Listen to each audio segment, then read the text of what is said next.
सबसे पहले इस स्वागत का आप सबको दिल से बहुत बहुत धन्यवाद। ये हमारी दूसरी यात्रा है। पहली यात्रा कन्याकुमारी से कश्मीर तक थी। दूसरी यात्रा मणिपुर से लेकर महाराष्ट्र मुंबई। पहली यात्रा में हमने भारत जोड़ो शब्द का प्रयोग किया। दूसरी यात्रा में हमने भारत जोड़ो न्याय यात्रा मतलब न्याय शब्द हमने उसमें जोड़ दिया। भैया थोड़ा शांत हो जाएं।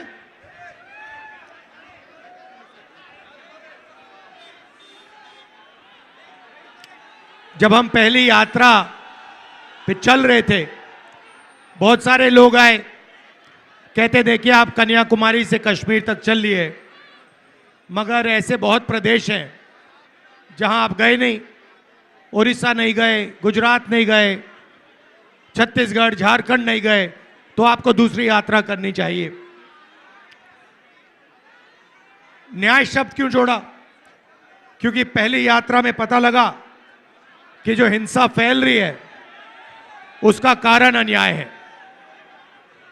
गरीबों के खिलाफ, श्रमिकों के खिलाफ, मजदूरों के खिलाफ, छोटे व्यापारियों के खिलाफ, बेरोजगार युवाओं के खिलाफ, जहां भी इस देश में देखो आपको अन्याय अन्याय दिखेगा। तो इसलिए हमने दूसरी यात्रा में न्याय शब्द जोड़ दिया। मैं शुरुआत आपसे 2-3 सवाल पूछ के करता हूं। नरेंद्र मोदी जी ने हिंदुस्तान के 20-25 सबसे अमीर लोगों का कितना कर्जा माफ?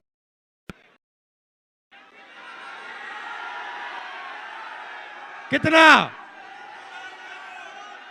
नहीं, हजारों करोड़ नहीं, 16 लाख करोड़ रुपया। अब आम आदमी को यह नंबर समझ ही नहीं आता। अदानी को समझ आ जाता है, मगर आम आदमी को समझ नहीं आता।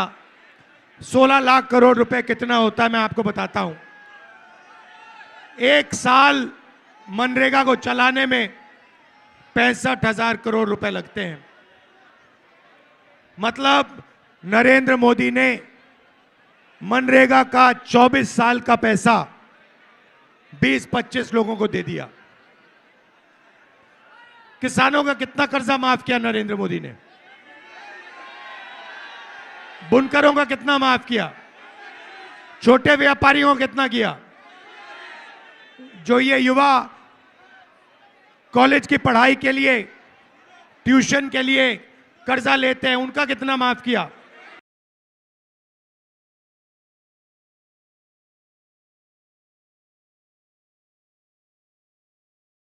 रुपया माफ किया। कुछ दिन पहले सुप्रीम कोर्ट कहती है कि ये जो नरेंद्र मोदी ने इलेक्टोरल बॉन्ड शुरू किए, इसके आंकड़े स्टेट बैंक ऑफ इंडिया को पब्लिक कर देने चाहिए। सुना इसके बारे में? अब बात निकलती है कि इलेक्टोरल बॉन्ड्स में हजारों करोड़ रुपए हिंदुस्तान के बड़े बड़े कॉर्पोरेट्स ने बीजेपी को, नरेंद्र मोदी जी को दिए। हजारों करोड़ रुपए। जो भी कॉन्ट्रैक्ट हिंदुस्तान की सरकार देती है, जिस भी कंपनी को देती है, उसका इलेक्टोरल बॉन्ड्स के माध्यम से रिश्वत वो कंपनी बीजेपी को देती है। हजारों करोड़ रुपए कंपनियों पर दबाव डालकर, सीबीआई इंक्वायरी कराकर, ईडी की इंक्वायरी कराकर, इनकम टैक्स का दबाव डालकर उनसे पैसा एक्सटॉर्ट करा जाता है। हजारों करोड़ रुपए बीजेपी ने हिंदुस्तान के बड़े बड़े अरबपतियों से लिया। भाई और बहनों, देश में पिछड़े वर्ग के कितने लोग हैं? देश में पिछड़े वर्ग के कितने लोग हैं? कोई जानता नहीं। 20% नहीं है भाई, फिर से बोलो, 20 नहीं है, 30 भी नहीं है, 40 भी नहीं है, 50%। आदिवासी कितने? 8%। दलित कितने? 15%।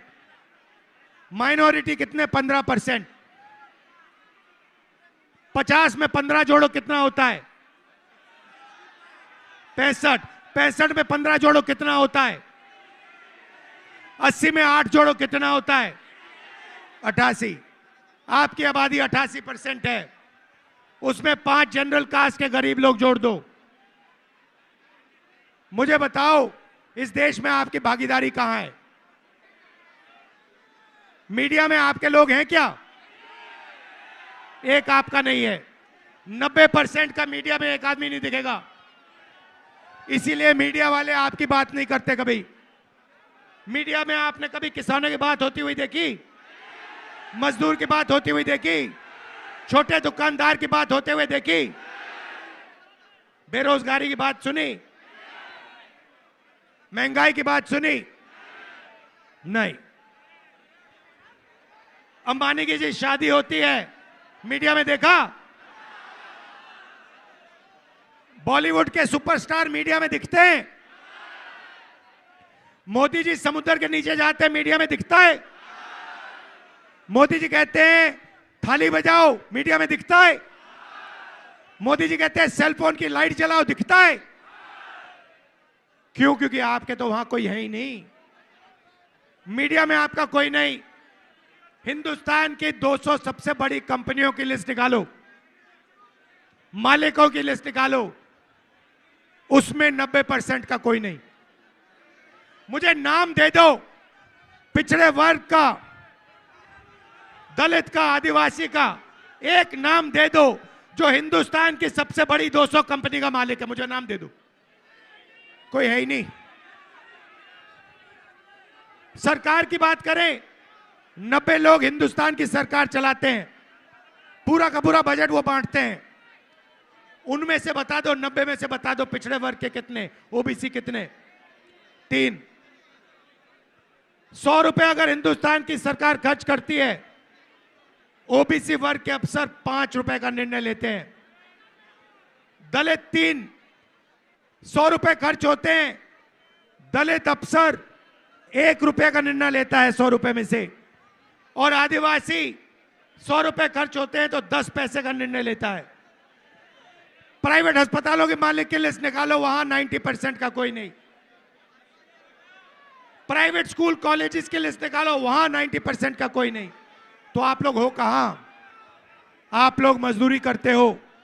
ये जो फ्लाईओवर बनाए ना, ये 90% ने बनाया है। ये जो सड़क बनी है, ये 90% ने बनाया है। मगर इसका जो पैसा बना है वो 5% के बैंक अकाउंट में गया है। ये हिंदुस्तान की सच्चाई है। इसलिए हमने न्याय शब्द भारत जोड़ो यात्रा में लगा दिया।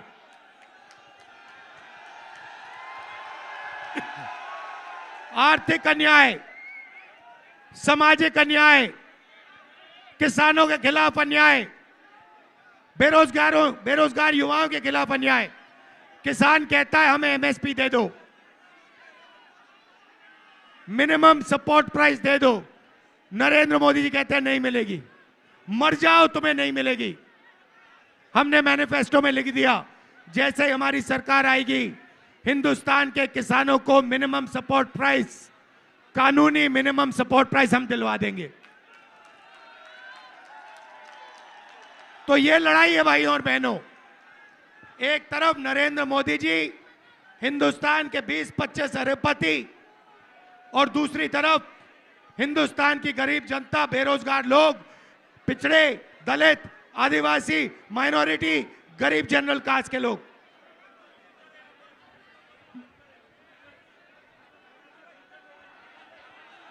यहां पे बुनकरों की आबादी है। आपका नरेंद्र मोदी जी ने कभी कुछ किया? कर्जा माफ किया, जीएसटी लागू कर दी, नोटबंदी कर दी, और जो छोटे उद्योग चलाते हैं, जो स्मॉल मीडियम बिजनेस चलाते हैं, बुनकर लोग हैं, उन सब का धंधा खत्म कर दिया। ये जो दुकानदार हैं, स्मॉल मीडियम बिजनेस वाले, इनको सबको खत्म कर दिया। क्यों? क्योंकि वो सबसे बड़े अरबपतियों की मदद करना चाहते हैं। तो ये मेरा मैसेज है आपके लिए। आप लोगों को जागरूक होना पड़ेगा। आपके जेब में से हर रोज पैसा निकाला जा रहा है, वही 20 लोगों के जेब में जा रहा है। जग गया, उस दिन ये सब बंद हो जाएगा और हिंदुस्तान की राजनीति बदल जाएगी। आप मुझसे पूछो पहला कदम क्या है, मैं बताता हूं। पहला कदम जाति जनगणना, सबकी गिनती। इस देश में दलित कितने, आदिवासी कितने, गरीब जनरल कास्ट के कितने, पिछड़े कितने, माइनॉरिटी कितने। उसके बाद आर्थिक, फाइनेंशियल और हिंदुस्तान की हर संस्था का सर्वे, जुडिशरी में कितने, बड़ी बड़ी कंपनियों में कितने, मीडिया में कितने, ये दूध का दूध पानी का पानी हम कर देंगे। आप हमें मौका दो, जाति जनगणना करेंगे, आर्थिक सर्वे, इकोनॉमिक सर्वे, और हमारी जो देश की सारी संस्थाएं हैं, इसका सर्वे करेंगे। हिंदुस्तान में क्रांतिकारी काम हो जाएगा, बदलाव शुरू हो जाएगा। आप सब ने यहां इतने प्यार से मेरी बात सुनी, इसके लिए दिल से आपका धन्यवाद करता हूं। बहुत बहुत धन्यवाद। नमस्कार, जय हिंद।